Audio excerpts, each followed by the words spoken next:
कांग्रेस से शुरुआत करते हैं और उनसे समझने की कोशिश करते हैं कि कांग्रेस को क्या नज़र आ रहा है। कुछ संभावनाएं दिख रही थी कि बृजमोहन जी लड़ रहे हैं गजेंद्र यादव से, सरकार से कुछ ऐसी खटास जैसी खबरें आने लगी थी तो खुश हो गए थे कांग्रेसी, लेकिन अब वो सारी चीज़ों को बृजमोहन जी ने ठीक कर लिया है।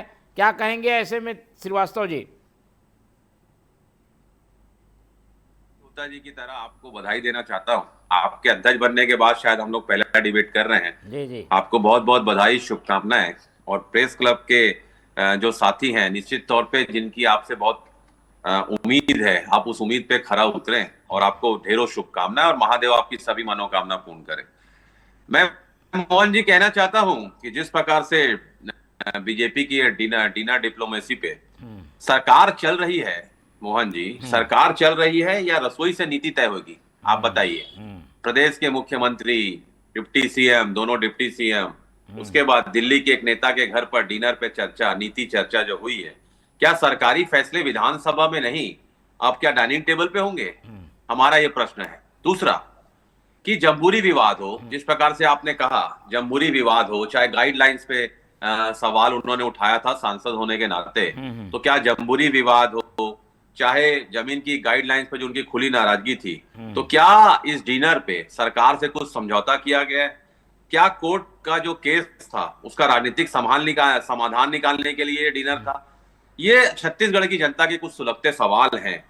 और डिनर सौजन्य था या कोई सौदेबाजी थी, ये भी जनता जानना चाहती है। और डिनर से जिस प्रकार से मैनेजमेंट करने का प्रयास किया गया मोहन जी, उसको भी छत्तीसगढ़ की जनता जानना चाहती है कि, और ये तो क्लियर है कि भाजपा में सब कुछ अभी भी ठीक नहीं चल रहा है और सब कुछ प्लेट में जरूर परोसा जा रहा है लेकिन मन नहीं मिल रहा है। और मैं आपके माध्यम से कहना चाहता हूं कि भाजपा कहती है हमारी डबल इंजन की सरकार है, तो छत्तीसगढ़ की राजनीति क्या आप दिल्ली के ड्राइंग रूम से चलेगी?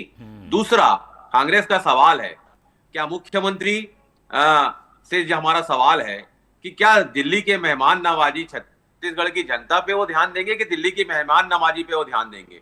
दूसरा, एक और अहम प्रश्न जो छत्तीसगढ़ की जनता जानना चाहती है, वो बताएं कि बृजमोहन अग्रवाल जी की नाराजगी खत्म हुई?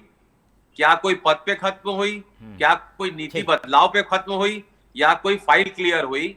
और जनता ये भी जानना चाहती है कि ये मैंने जैसा कहा कि ये सौजन्य डिनर था या कोई सौदेबाजी थी। ठीक है। और फिर मैं कहना चाहता हूं, जैसा आपने भी कहा और होता भैया ने भी कहा, मैं कंप्लीट करता हूं बस 5 सेकेंड, कि जमीन गाइडलाइंस पे जो उन्होंने लेटर लिखा था, वो सरकार अब आमने सामने जो जरूर थे, तो क्या फैसला अब जनता के हित में होगा उसमें या नेताओं की सहमति से, ये भी बताना चाहिए।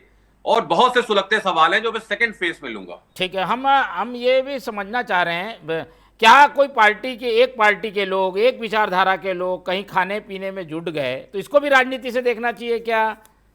कांग्रेस में भी ऐसा होता है?